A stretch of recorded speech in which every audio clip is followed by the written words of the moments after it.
కాళ్ళు సడన్గా వణకడం స్టార్ట్ అయినాయి. అంటే ఒక మనిషికి గెలవడం ఎంత ఇంపార్టెంట్ లైఫ్లో, ఆ గెలుపుని గుర్తించడం కూడా అంత ఇంపార్టెంట్ అని నా నమ్మకం.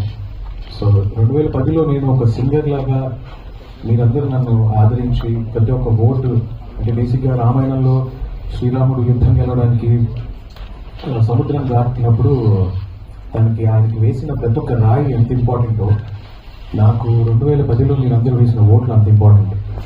అండ్ ప్రతి ఒక్కటి ఒక బాధ్యత నాకు. అప్పటి నుంచి కూడా అంటే నెక్స్ట్ ఏంటి అని ఆలోచిస్తూ సినిమాల్లో, హిందీ సినిమాల్లో, తమిళ సినిమాలో, తెలుగు సినిమాల్లో సూపర్ హిట్స్ పాడాను. కానీ గుర్తింపు అనేది నాకు ఈ ఫిల్మ్ఫేర్ వల్ల వచ్చిందని నేను అనుకుంటున్నాను. సో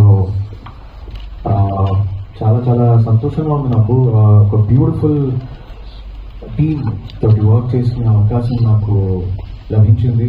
అండ్ సాయి రాజేష్ గారు నేను గెలుపు తలుపులు అనే పాట విని నన్ను పిలవడం, ఈ సాంగ్ మీరు పాడాలి మా సినిమాలో ఇట్స్ మెయిన్ సాంగ్ అని చెప్పడం, స్టూడియోలో మా విజయ్ బల్గన్ గారు అంత అద్భుతంగా దాన్ని స్వరపరచడం, దానికి ట్యూన్ కట్టడం, ఆ సాంగ్ని నేను పాడడం, లిరిక్స్ మా ఆనంద్ శ్రీరామ్ గారు అంత బ్యూటిఫుల్గా రాయడం,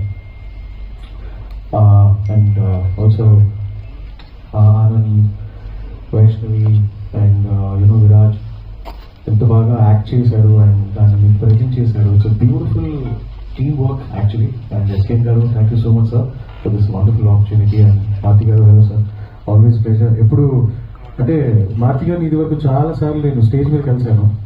అంటే పరిచయం బేసిక్గా ఎప్పుడు అంత డైరెక్ట్గా మాట్లాడలేదు. సో ఏమని పరిచయం చేసుకోవడం, ఇండియన్ ఐడల్ అని చెప్పనా, అండ్ సింగర్ అని చెప్పనా అంటే ఫైనలీ మా తెలుగు ఇండియన్ ఐడల్ చూస్తున్నానని చెప్పి చూస్తున్నాను, ఈ డ్రెస్సులు బాగుంటాయి అన్నారు. సో ఐఎమ్ హ్యాపీ దట్ ఆ పరిచయానికి ఇంకా స్కోప్ ఉండకపోవచ్చు, నేను హాయ్ సార్ అని చెప్పి మనం డైరెక్ట్ కలవచ్చు అని అనుకుంటున్నాను. సో అలాగే thank you so much for this opportunity Sai Rajesh.